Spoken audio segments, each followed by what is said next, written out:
سلام، خوش اومدیم به یه ویدیو دیگه. دوستان من نتونستم با 24 تا درصد عملا نمیشه گرفت. من موندم بین این باید نرسی به این دوتا یک شاید دبل ویکتور رو بگیریم. من موندم بین اینا. من حالا از این 7 تا باکس میگیرم.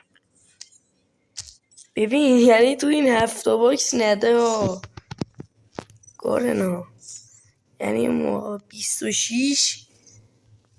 ببین جان ناموست، جان عزیزت، ببین حداقل اینو بده. 7 رو با هم باز کنیم، اولی دونه تکی باز میکنیم. اوه به 6 تایی رو با هم بنازم. اوه بابا باریکلا، 2 تا چیزای قشنگ داد. خب راضیم، از این راضی بودم. لایک و سابسکرایب فراموش نشه.